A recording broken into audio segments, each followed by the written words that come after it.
Running a business is hard work. Building your website shouldn't be. With Wix, you can express your ideas, give direction, then leave the heavy lifting to AI, from site creation to branded content and images. Have fun with the details. Customize what you want the way you want, and manage your whole business from a centralized dashboard with expert AI tools. Build, scale, and enjoy the incredible results. You can do it all yourself on Wix. Now more than ever, Lowe's knows you don't just want a low price, you want the lowest price. And with our lowest price guarantee, you can count on us for competitive prices on all your home improvement projects. If you find a qualifying lower price somewhere else on the same item, we'll match it. Lowe's, we help, you save. Price match applies the same item. Current price at qualifying retailers. Exclusions and terms apply. Learn how we'll match price at Lowes.com/lowest price guarantee. This is Money Moves on VSIN, the sports betting network.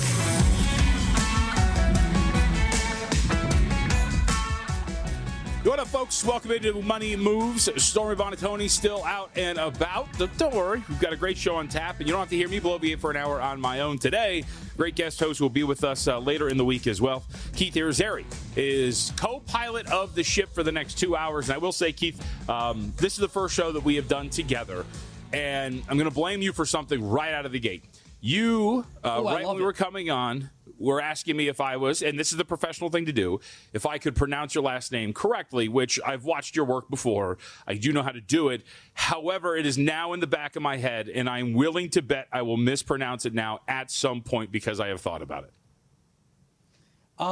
You know what? I'll take that blame. I will wear it, and I'll take a lap during one of the commercial breaks because of it. My bad. Yep. I apologize. Yeah, that's right. On me. Right. So if it happens, it's your fault. That's all I'm saying. All right, no, we've got a great show on tap for you today. So let's get to it as we usually do with the rundown. It's time for the top headlines and topics of the day. This is the rundown. All right, I'm glad you're here because we got a very big Major League Baseball betting card, some great pitching matchups that we get to watch a little bit later today. I mean, I'm in. I know it's only May, but these series carry really big weight, Keith, and there's a lot of them that we're going to see later this evening. But also, I just feel like you're getting a big feel as to what these teams are. And I do understand it's a long season, and everyone's going to say, oh, I don't have to actually pay attention yet. Yeah, you kind of do, because what teams are now is what they're going to be now when the trade deadline comes around, and that's when it's going to spin it forward, too. So, yeah, obviously working for MLB Network, I'm always all in, but I'm in because I love baseball. Yep, you will probably hear my Braves take at some point, but it's why I keep saying you can't start the season the way you did and expect to not pay for it, and I think the Braves will pay for it. We can get to that maybe sometime today or later this week. We'll also have a little flavor of the National Football League. We did get news a few days ago that Aiden Hutchinson has been cleared to play. He is the favorite to win Defensive Player of the Year. The question is, should he be? And I think I know your answer. What is it? It's a big fat no. I cannot put a guy who shattered a leg as my favorite for Defensive Player of the Year. Just can't do it. All right, we're going to find out who it is. Don't ruin it, but we're going to find out who it is that you think should win this award potentially when we get to the NFL season, which, by the way, is 100 days away as of today. So we are inching ever closer to the NFL season. And last but certainly not least, and where we will open our show with today, the Western Conference Finals. Thunder hold off the Timberwolves. I apologize. Fend off the Timberwolves is a better name or a better word in a very, very good game last night, 128-126. The Timberwolves get the cover. The Thunder actually still 0-7 ATS on the road, have yet to cover a road game this season, but still on the verge of making it to the NBA Finals. So I'll ask you, Keith, as we watched that last night, and a very big win for OKC, and they seem all but certain to make it to the NBA Finals, what was your biggest takeaway from last night's OKC win? So the problem with that game is I don't think there is a biggest takeaway. There are layers to that, right? So first and foremost, I thought Shea had the quietest 20 points at half. He wasn't shooting the ball very well, but he just finds ways. Jalen Williams was awesome. J-Dub and Chet Holmgren came up big, right? The turnovers from Minnesota just kept mounting. And then I'll leave you with the last thing. how in the world does Anthony Edwards shoot the ball only 3 times? How does he only score 16 points? How is he not more active on the offensive end? And I'll throw that back to you. With all those rhetorical questions, now I'll actually make it a question.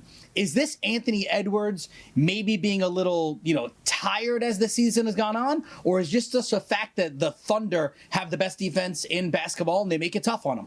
Yeah, I told our guys in the morning, Dave and Jensen, my answer is the latter. I think it's ironic, actually, that in a game in which we had 128 points one way and 126 the other, defense was the big difference maker. The Timberwolves had an offensive rating of 132, Keith, and yet I thought it was the defense for OKC that was really what won them this game, specifically with Anthony Edwards and against Julius Randle. So let's hear from Ant first, because you mentioned the lack of shot attempts in this game. 12 overall, just 6 three-point attempts overall as well, makes just one of them. Here is Anthony Edwards after the game and talked about his lack of shots and that, hey, man, I don't even really think I struggled.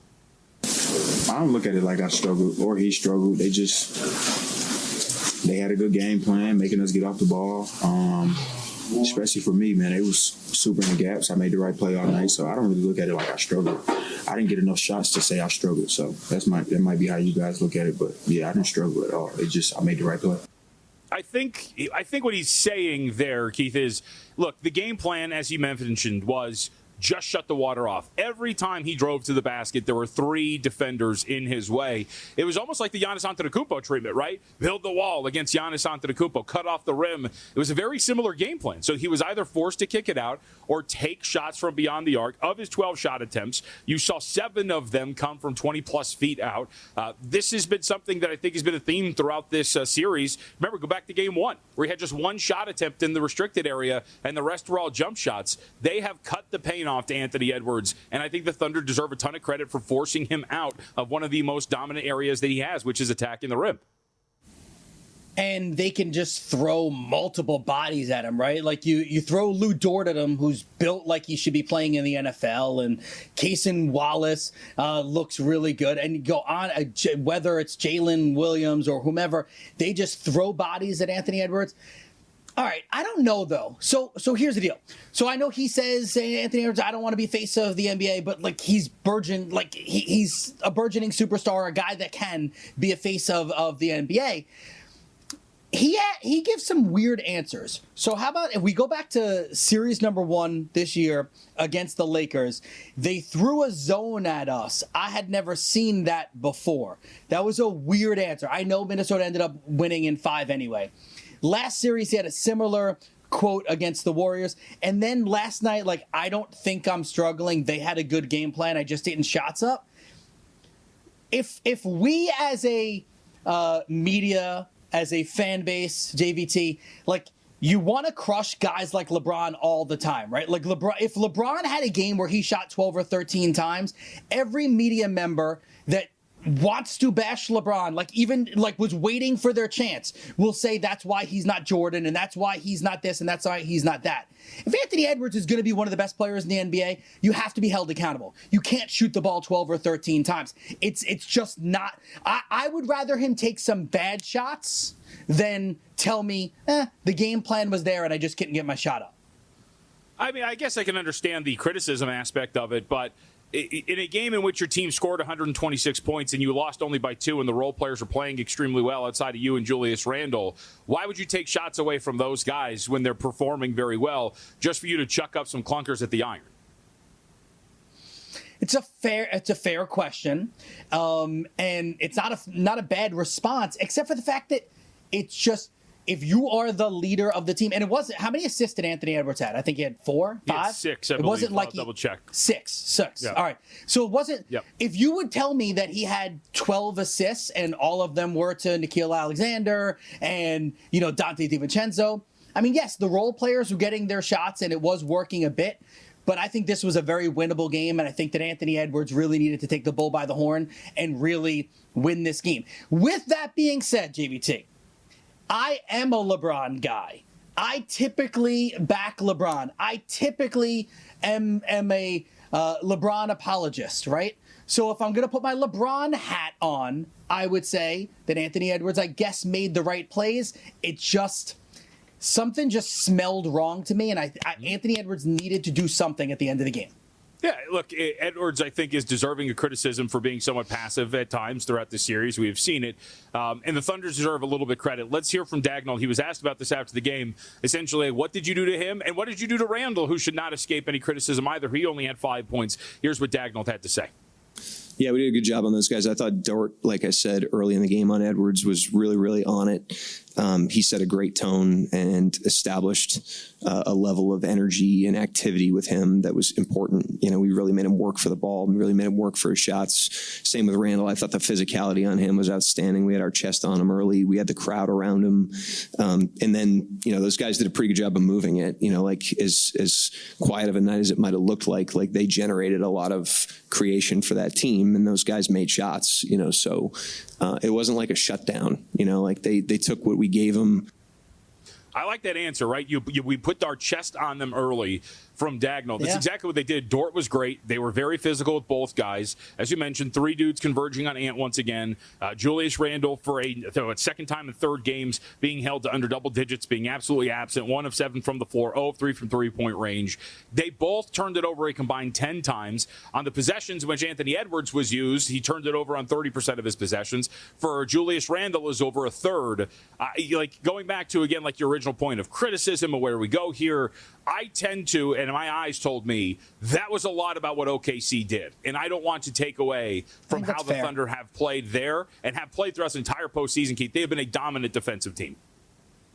I mean, they've been dominant defensively all year long. I mean, it's totally fair. And the thing is, like, on the surface, Julius Randle probably would deserve more criticism for the 5 points. And he had the 2 games ago where he was benched in the 4th quarter. Except for the fact that while he has been an all-star, I don't know that you expect him to come up big in all these clutch moments. It's the optics of it. Anthony Edwards not shooting the ball very much. You want to just see more activity. I'm not going to sit here on this Tuesday, May 27th, and crush Anthony Edwards. I'm not sitting here telling you that he's garbage. I'm not sitting here telling you that he's lazy. I'm not sitting here telling you any of that. I'm just saying the optics of it, I would have loved to have seen him shoot a little bit more towards the end. Well, he's going to have a chance to prove to everybody that he still got it in him. Game 5 out in Oklahoma City. Thunder open up as 9.5-point favorites. We saw the market move in the Thunder's direction. Now down to about 8.5 total, to 19.5 at the open as well. So the series, well, probably over at some extent in the favor of the Oklahoma City Thunder. We will see if Minnesota can force a Game 6 back at home. All right, we'll have plenty left to get to. Coming up in 15 minutes, Jonathan Davis is going to be with us because his thoughts on what we saw last night. Carolina extends the series out. We've got a good one between Dallas and Edmonton. That continues in the West. Don't go anywhere. It's Money Moves here on VSIN.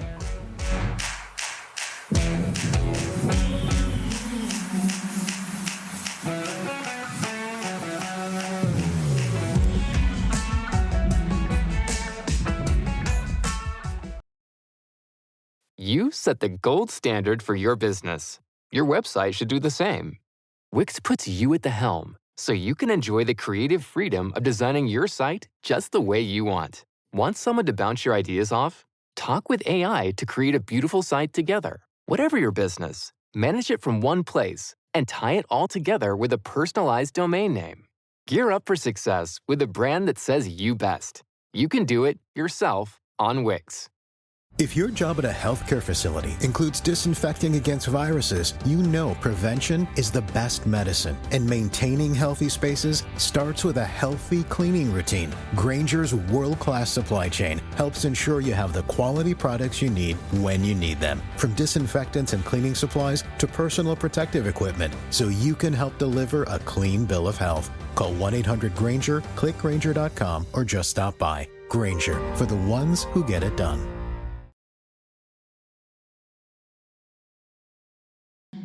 You're watching Money Moves here on VSIN, the Sports Betting Network.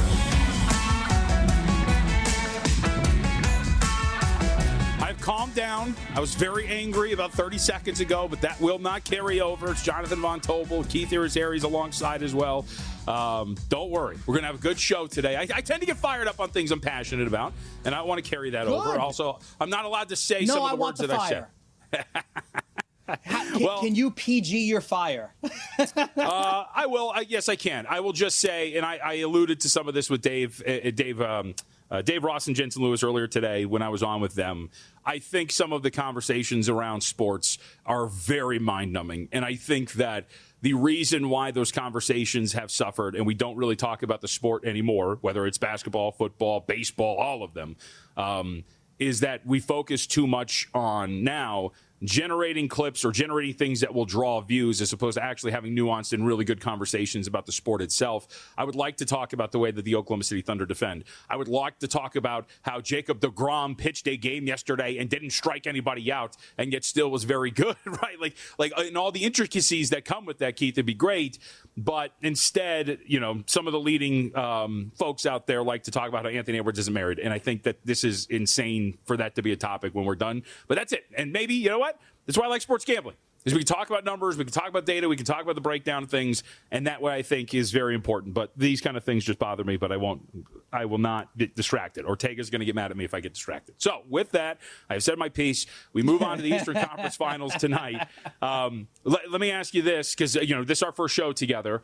Your thoughts on this series before it started, and have they changed now that we have 3 games in the books and the Knicks just came back from another 20-point deficit, and they have now a 1.5-point spread, 2-point spread against the Indiana Pacers later this evening? So let's go cards on table. I'm in New York, grew up in New York, lifelong New Yorker, cover New York sports for certain networks like SNY, grew up a Knicks fan, went through all the horror of being a Knicks fan, but, and I do this on purpose, so for the video people out there that are watching right now, I have a remote control in my hand, okay? I am not and I never will be, I am not the fan that when my team doesn't do well, I throw remote controls at TVs, I don't break things, I'm not in a bad mood, my wife doesn't turn around and be like, oh, I'm going to avoid him for the next, 12 hours because his team lost. I'm not that guy. So I need all of that to be out there. I thought the Knicks were going to win this series. I thought the Knicks were the better basketball team. I thought that they had the better individual singular star in Jalen Brunson, although Halliburton is really close. I just thought everything to me felt like the Knicks would win the series. When they lost that first game, obviously that worked. After winning game 3, you sit here and you go, they could easily be up 2-1 if they didn't screw around and mess that first game up.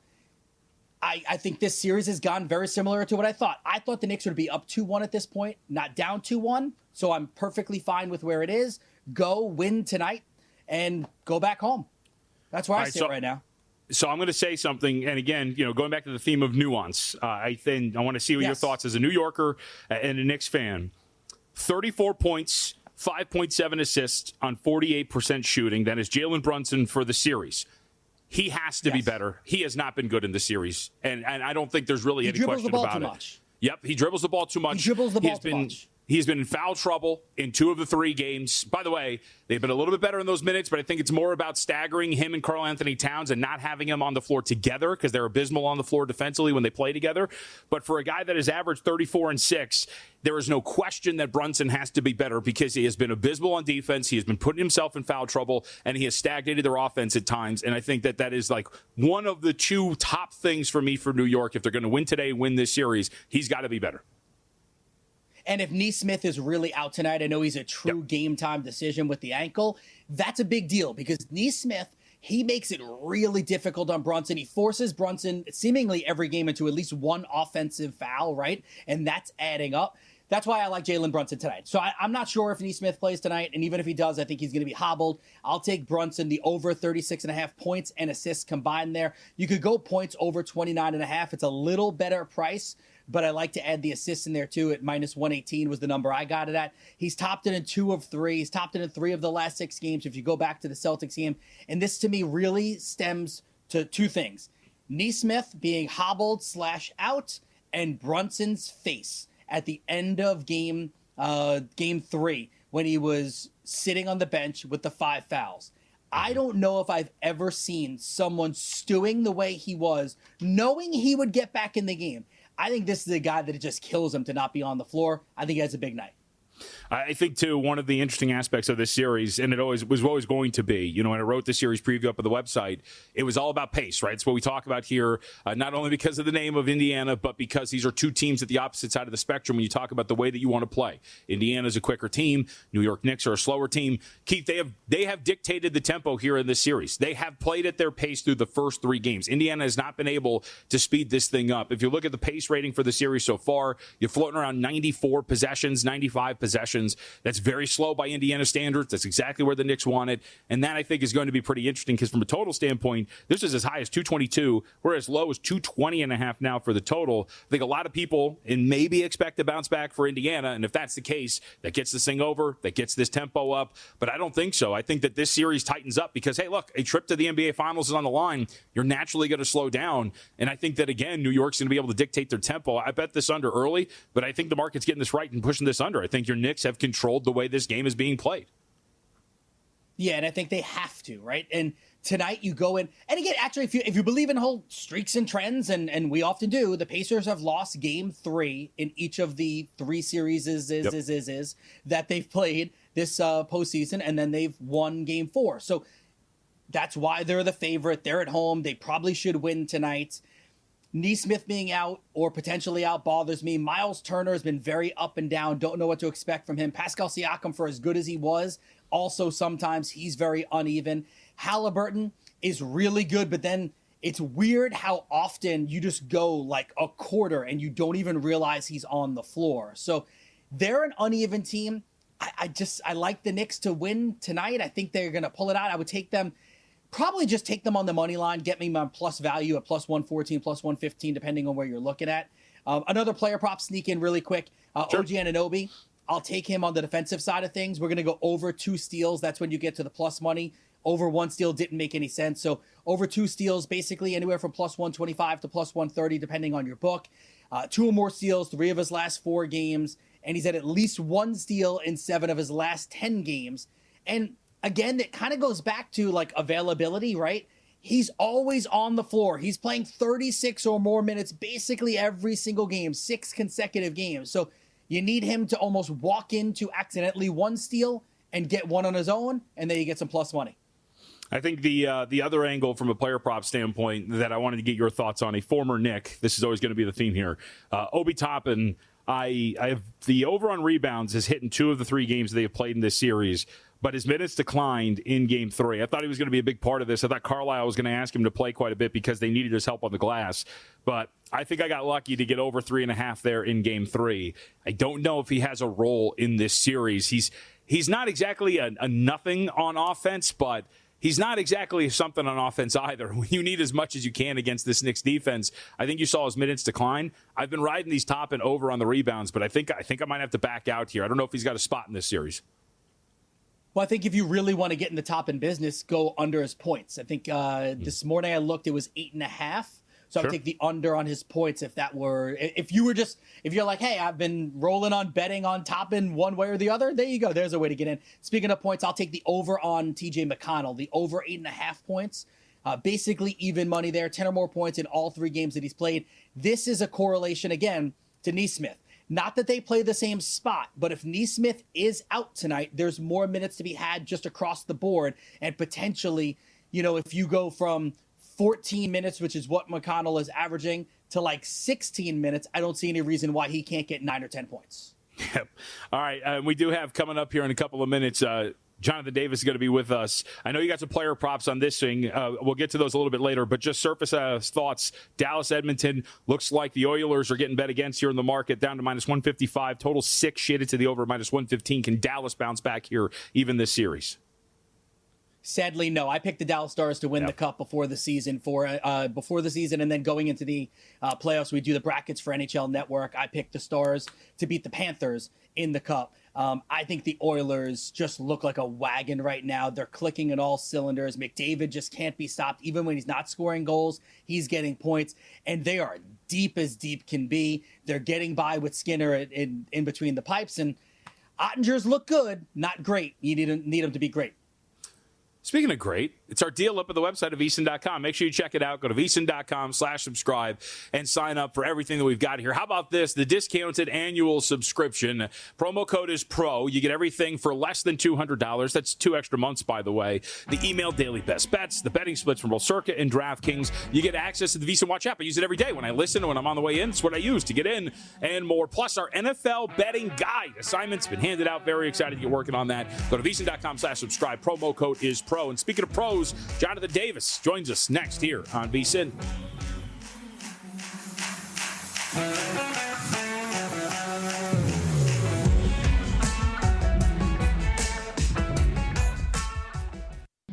You're watching Money Moves here on VSIN, the Sports Betting Network. All right, welcome back in. It's JVT, Keith Irizarry here on Money Moves. Keith filling in for Stormy Bonatoni in places unknown across the pond. So we focus on things here, stateside.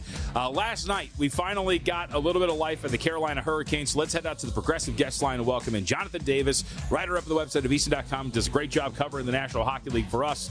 And Jonathan, my Hurricanes, I never gave up. Finally showed a little bit of life here yesterday. You look at the statistical breakdown of this uneven strength. That was the old Hurricanes that we were waiting for, right? Dominated shot share, a ton of high danger chances. Like, is there any hope? Like, are they going to finally start to turn the corner here, or was that a natural let up 3-0 for Florida, and then they're going to just absolutely crush this team when they get back on the ice in Game 5? Guys, I don't think it was a natural let up. I thought at times Florida was the better team. I mean, look, at the end of the day, it was a 1-0 game. And Paul Maurice, it was funny. It was typical Paul Maurice after the game, blaming his goalie for the 2 empty net goals. It's just the way Paul Maurice handles things. So, look, Carolina played more of their style of game, but Florida, it's funny. Paul Maurice, after Game 3, talked about going to church and you either pray or shotgun a beer. I think last night they played like they were praying and not shotgunning beers. They, as I said, I thought they were the better team for parts. They just were a step behind at times. When you look at those first 2 periods, only 12 shots for Florida. Carolina's defense kind of stepped it up. Can they do that again? I'm not asking for 4 consecutive wins. It's 1 win, 1 win, 1 win. Can you see them getting another one? I don't, and I wouldn't look. The shots, look. Freddie Anderson or Pyotr Kochetkov, it's now 9 straight games that if you bet their shots, their saves under prop, you would have cashed.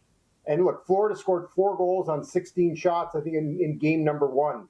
So I'm not that concerned about, that number, and I get so excited about it. I look, what I did last night, going into that game, into last night's game, is that I kind of backed up my Florida plays, and I bet the Panthers last night to win in 5 at plus 310. I just don't see Carolina finding a way to win consecutive games against the Florida Panthers. So to answer your original question, no, I don't. I think this series is over on Wednesday night. Jonathan, it's pretty interesting when you look at it from a price standpoint. Florida opens up most spots minus 115. There's still quite a few places that have them favored on the road for Game 5. But we're starting to see some others head toward Carolina. If you had to guess now, do you think Carolina goes off as a favorite by the time we get to puck drop for this next game? Where do you think the market goes with their support? At best, maybe 110 each way. But, guys, Sure. Here's the way I play it. And this is, I've been pretty consistent for the last couple of weeks in targeting both teams to win on the puck line and the dog on the reverse puck line. The last 8 games in the Stanley Cup playoffs have been decided by 2 goals or more, and 19 of the last 22. So for me, I'll take a small profit playing both teams at minus 1.5. I like it. All right, so from the Hurricanes and the Panthers, we move over to the Oilers and the Stars. The Stars, it was a crazy way to come back and win in game number 1, and now the Oilers kind of run through the last 2 games. You joked with us off the air, and I'll peel back the curtain. This is when Stuart Skinner becomes, the guy. It's game 4. How do you see this one playing out tonight? Yeah, I mean, look, it's hard to go against his numbers. It's 12 of the last 13 games that he has won once you get to game 4 in a series. And that one loss was game 7 in the Cup final last year to Florida, a 2-1 game. He's given up 2 goals or less in 11 of 12 goals. So it's really hard for me to go against the Oilers and Skinner. Again, I'll play -1.5 both ways, and I'll target some props tonight. Ryan Nugent-Hopkins has been on a tear for Edmonton. He's had 3 consecutive multi-point games. So I think that there are multiple ways to target Ryan Nugent-Hopkins. And Jason Robertson, who was credited with a goal in game number 3, he got a stick on a shot from the defenseman Liam Bichsel. He had 5 shots in game number 3. He had 2 shots in game number 2. I like him tonight at over 1.5 shots. You can get that at a pretty good price at about -125. So, I'm gonna play it safe on playing the sides and just going with the puck lines, and then a couple of props tonight. Jonathan, am I crazy to try to make the case that Dallas has played better than what the results actually have been over the last 2 games? Like, if you look at it, high danger chances, they've actually had an edge in even strength. They haven't converted those high danger chances at the rate that Edmonton has. Like, is there something there for Dallas to build on over these last 2 games that you can then spin this forward and say, we can extend the series out, we can still win it, or am I being too positive? I think you're being very positive, and that's good. You're Dallas backer, or that's the way you have to look at it. But they've been outplayed at least 7 of the 9 periods in this series, and arguably you could say 8. I mean, you look at the second period of game number 3, guys. They dominated the shots, 22-7. They outshot Edmonton, but then Connor McDavid scores that late goal to tie it. The 6th time, by the way, in the playoffs that the Oilers have scored a goal in the final minute. Absolutely remarkable. So, Dallas has got to try to find themselves another gear. The big question for them tonight is, will they get their number 1 center, Rupe Hintz, back? He took the warm-ups in Game 3, couldn't go in Game 3. We'll see what happens tonight. I just, look, Edmonton and Keith, I think, you talked about it in the last segment. They're a different team. They're kind of like the Florida Panthers of the West. And the one thing that they're doing, I find, in this series, guys, is just like Florida does to opposing teams' defensemen, the Oilers are making the Dallas Stars defensemen pay every time they touch the puck. They're giving it up quicker than they want to. It's hard. Now, here's one other note on Dallas, guys, by the way. In their history, they have lost 16 straight series when trailing 3-1, including the last 2 playoff years. This is critical for them. If they get this series tied at 2-2, I think they're 10-3 when the series is tied at 2 when they start a series at home. So this is definitely a pivotal game 4 for the Dallas Stars. So I was messing around with some of the player props too. That's what I love to do. So McDavid, you look at the 22 points through the 14 playoff games. You can go 2 or more points there. It doesn't give you that much bang for your buck. Ryan Nugent-Hopkins, you were talking about him, 16 points through 14 games. Again, want to do something with him. Evan Bouchard is on the ice all the time. He seems to be a part of everything. So the first one I came up with was this: McDavid, Nugent-Hopkins, and Bouchard all to get a point, plus 139. Not the best value for your same game parlay, right? Probably not worth it. If you make it McDavid, 2 points, now you're getting up to almost 3-1 odds. If you believe that the Oilers are going to win, you throw them in on the money line, getting close to 5-1 odds. Now, do you feel pretty good about that? I feel okay. I mean, one prop that I attacked, and it's just even money, but I took McDavid, Draisaitl, and Nugent-Hopkins each over 1.5 shots tonight. And I get that at even money. It's not a big payout, but I think for me, that's a pretty safe play tonight. All right, Jonathan, your reaction to this. We do have series prices up for our hypothetical Stanley Cup Finals matchups. Edmonton, Florida, seems like we're destined to get that at this point, at least the most probable outcome. That is a pick, -110 both ways. How does that series price sound to you? I think it's fair.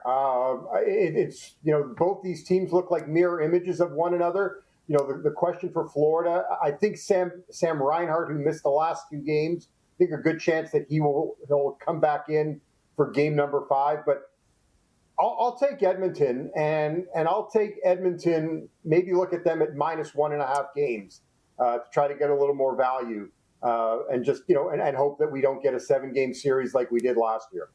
All right, and Dallas and Florida. Dallas, it could still come back, obviously, in the series. It's only 2-1 right now. Florida would only be about a $1.28 favorite in that series.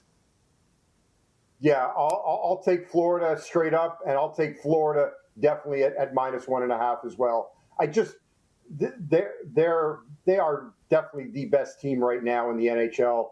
Although now I say that, I mean they're better than Dallas, but I just think that they've changed their game, and the fact that McDavid and Draisaitl only account for 18% of their goals this year as compared to 48% 2 years ago tells you a lot about this team. Both Edmonton and Florida, by the way, 18 different players have scored a goal.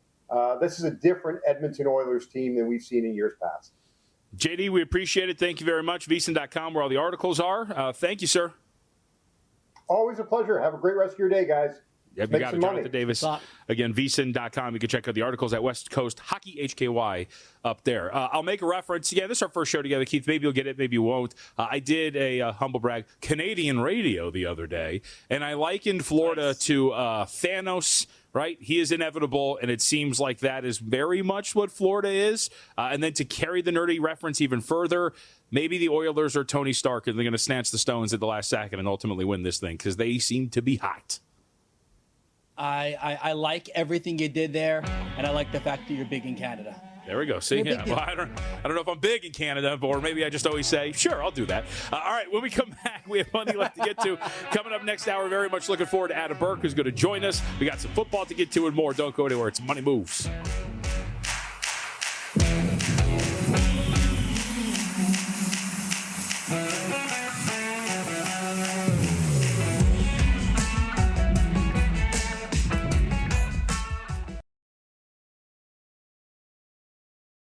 Running a business is hard work. Building your website shouldn't be. With Wix, you can express your ideas, give direction, then leave the heavy lifting to AI. From site creation to branded content and images. Have fun with the details. Customize what you want the way you want. And manage your whole business from a centralized dashboard with expert AI tools.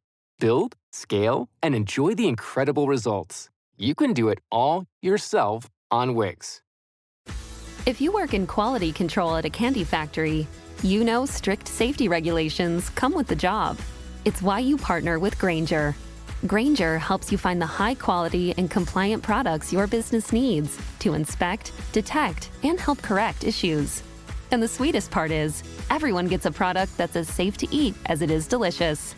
Call 1-800-GRAINGER, click Grainger.com, or just stop by. Grainger, for the ones who get it done. You're watching Money Moves here on VSIN, the Sports Betting Network. Welcome back into Money Moves. Keith Irizarry alongside, filling in for Stormy Bonatoni. We do have some news in the National Football League that we have to get to. Ties into a little bit of what we talked about yesterday. So, Keith, yesterday on the program, we played a clip of a silly young child asking Aaron Rodgers at some sort of podcasting event if he would ever play for the Chicago Bears. And his response was, and I'm paraphrasing, well, I'll play for a team that plays in Chicago this year. And, of course, the Steelers have Chicago, a road game, on their schedule. Having said that, we still have yet to get the official news that Rodgers has signed with the Pittsburgh Steelers. So I wanted to play this. This is a report from ESPN's Jeremy Fowler, who discussed the Steelers, their quarterback position, and the fact that they actually do have a backup plan should things fall through with Rodgers. Here it is. I would say Kirk Cousins. I mean, I had some conversations with people this week that led me to believe that Cousins is at the very least on the Steelers' radar if something were to fall through on Rodgers. Now, here's how they could make that happen. Cousins has $37.5 million in guarantees between this year and next year. Somebody's on the hook for that, whether it's Atlanta or someone else. So to facilitate a trade, Atlanta would need a team to offset some of that money, whether it's $4 million, $20 million, whatever it is. But the feeling around the league is that Atlanta has not been willing to budge on this. They haven't shown a lot of interest in trading Cousins. It would take a hefty price tag for another team to wiggle that out. As one source told me, if they were willing to take a small percentage, like let's say 7 or 8 million of that money, a deal would be done by now. There was interest earlier in the offseason. Right now, Pittsburgh might be the only hope for Cousins, or he's sort of stuck in Atlanta. Yeah, look, they're desperate. There's the money. If the Steelers find out that Rodgers not going to come, then they're going to go and get Kirk Cousins. I don't think there's any question about it. So let's play a game. Aaron Rodgers has retired. Kirk Cousins is going to be the guy for the Pittsburgh Steelers.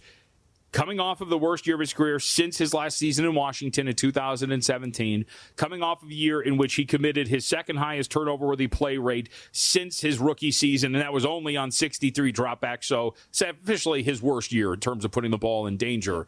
The Steelers have Kirk Cousins at quarterback. What in the world is the Steelers season looking like? 6 wins? Okay. That feels like the defense can get them a couple of wins. There's weapons on offense enough that Kirk Cousins will have. Listen, if Kirk Cousins is the Steelers quarterback, he will inevitably have his one 350-yard game with 4 touchdowns and 1 interception. That will happen. He will also probably look a lot like what he did towards the end of the season, where he was throwing 4 picks in games and 3 picks in games. It's crazy, too, because the turnover numbers were god-awful. But in 14 games, he still threw for 3,500 yards last year. So, that number wasn't terrible. There are ways, JVT, and I'm telling you, you know how fans are. There are going to be ways for fans to trick themselves into believing that if Kirk Cousins is our QB, we can win games and we can, run through our division. It's not going to happen. Now, with all that being said, you really believe Rodgers is going to retire? What do you think? No, he's going to be the quarterback of the Pittsburgh Steelers. Yeah, I don't think there's really any question. We should note, and I buried a little bit of the lead here, Kirk, we got the report today, did not participate or was not present in voluntary workouts at OTAs today. Not the craziest thing in the world. We'll see what happens. It's May. As I said, what were we talking about the other day, or I can't remember. I was like, wake me up in June or July if this is going to continue. Now, it was Hendrickson, who we'll talk about in a little bit. But regardless, that is the news, and the Steelers at least are focused on 2 guys. Keith, I will say this. I'll extend it out from what we talked about yesterday. Aaron Rodgers, Kirk Cousins, give me either one. This team's not winning 9 games this season. I think they're a much more flawed team than I think that we're talking about. I think one of the things that we don't discuss enough, if you look at a lot of the intricate numbers for the Steelers last year in terms of their secondary, specifically a corner, it was not very good. I understand you add Slay. That is still not a group that covered particularly well in different metrics that you look at. I think the back end is very vulnerable. I think their offense is going to stink. And I think that this is, I am not one that is called shots prior, right? I understand that Mike Tomlin has never had a losing season. I get all of that. But couple that with the strength of schedule overall, I think we finally get to the point where our guy Mike finally gets his losing year. And I think you can, because win totals generally, again, you don't really fall in the number. You're going to either greatly exceed or fall below expectations. I think looking at the Steelers' alternate win total under is something that is very much worth looking at this season, regardless of who plays quarterback for them. Yep, I agree. Yep, I'm with you, 100%. So let's keep this going in the NFL. Rodgers, former, actually wasn't there, so the segue is not as pretty. As former division of the NFC North, Gay got some big news. Aiden Hutchinson cleared to play over the weekend, or at least cleared physically. So it looks like we're going to get him back by the time we get to the start of the regular season. Crazier things have happened. We'll see. About 2 or 3 weeks ago, maybe a little bit longer, we finally saw footage of him kind of working out. The Twitter doctors were out in force saying, that looks bad. He can't move. All right, there's a 10-second clip. Let's relax and see what an offseason looks like there. But regardless of the injury and the journey he has to take back here, he is the favorite to win Defensive Player of the Year. Not an odds-on favorite, but a favorite nonetheless. What do you say to that, and who is the candidate then you would look at? All right, so I understand why he would be one of the favorites for this. He's an excellent football player on a team that's we're going to see often. They're going to win a lot of games, conceivably. I know they have the Detroit Lions have some changes in their coordinator, so you wonder how that'll play out for them. But yes, I like Aiden Hutchinson a lot. I think he's an excellent player. I think Trey Hendrickson, if he were signed right now, you'd be looking at him as well. I'm leaning Micah Parsons. If you can get him for plus 750, so 52.5 sacks through 4 seasons, 12 or more sacks in each season as well. I think I'm not a Cowboy guy. I'm not going to sit here and tell you that I love the Dallas Cowboys per se, but I think they're going to be better than some of the numbers will throw at us. I also think that there comes a time where Micah Parsons has been ripped to shreds by other members of the media for doing his podcast. First and foremost, I disagree. God bless you, Micah Parsons. Do your podcast, do whatever you want, as long as you're still putting up numbers on the field. Because there's certain other people that were ripping you in the media that are former players that were doing despicable things off the field when they were playing and still were one of the best defensive players on the field. I'll leave it at that. You can read between the lines if you would like. So I do think that Micah Parsons may pull back just a little bit with some of the media-related things. I wouldn't be surprised if his 12 or more sacks turns into like 15 sacks this year. And if that happens, and if the Cowboys win 9 games, there you go. He's your defensive player of the year. Yeah, I would agree with your premise too, by the way, that the Cowboys, I think, are going to be better than what we're expecting. The wild card, of course, is Schottenheimer and what he's going to be as a head coach. And then it's a fair question, but look, if Dak's healthy, the wide receiver core is going to be good. I think they're going to be better defensively. The talent's there. They've just overpaid for some guys. I think one of the interesting wild cards in this race overall is we don't like you do this in the NBA, which is like kind of best defensive player, best team. I don't think that's going to entirely be the case here, but Will Anderson, I think, is a pretty intriguing guy when you're looking at overall defensive player of the year capabilities. He's on a very good defense. Houston is very, very good, and they're going to be one of the better defenses yet again this season. I don't think Houston as a whole is very attractive, but I think their defense is. And if Anderson is going to be a member of a unit which could be one of the best in football, I think he's going to get a ton of credit for it. I think he's got to get better in terms of overall pass rush because you got to get some of the splashy numbers. He only had 66 total pressures or something like that, maybe a little bit less in totality in the regular season. You got to get those numbers up, but I think there's an ability to do that as you get longer in your career. He is already a highly graded and respected defender if you're looking at it from different standpoints like PFF and others. I think there's room for Will Anderson to take a really big step forward here and be a part of this. Again, sexy numbers have to get better. But if I want a guy who's already on a team with that reputation, because that's generally how we go. Like, for example, I don't think Max Crosby was ever going to, and probably not this year either, because I think their defense is going to be abysmal behind him. And I'm trying to knock guys off like that. And I think Will Anderson's going to get a ton of credit for that. And I do think, too, Keith, there's probably, I don't know if there is some fatigue, but the last few years we have had this Parsons, Garrett, TJ Watt kind of triumvirate conversation, it seems, almost every single year for the award. Obviously, Surtain wins it last year, but I think somebody else, I think we're on a verge now where maybe we get some new blood here at this point consecutively. Surtain did it last year. Give me Will Anderson to do it this year. Yeah, I like your Will Anderson play. I'd be intrigued, I guess, by Jared Verse. If he could take a step forward in year number 2, the Rams are going to be a really good defense, or they're expected to be a really good defense as well. And I guess, I mean, listen, Trey Hendrickson at 22-1. I mean, he led the NFL in sacks last year. Maybe not bad. Maybe not. Maybe it's a little bit worth a dart throw. Possibly.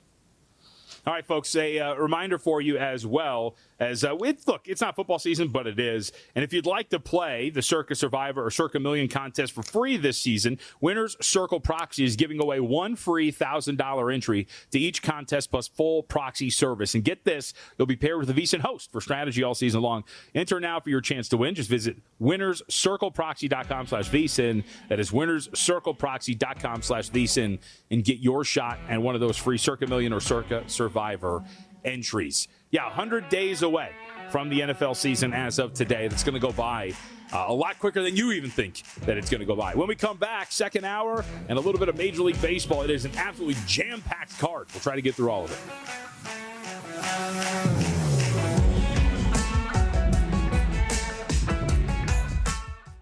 What's the difference between DIY and doing it yourself?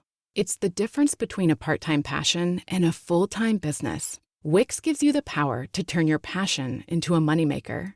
With a website that fits your unique vision, let your ideas flow with AI that guides you, but keeps you in the driver's seat. Manage your business from one dashboard and keep it growing with built-in marketing features. It's time to turn your daydream into your dream job. Go to Wix.com.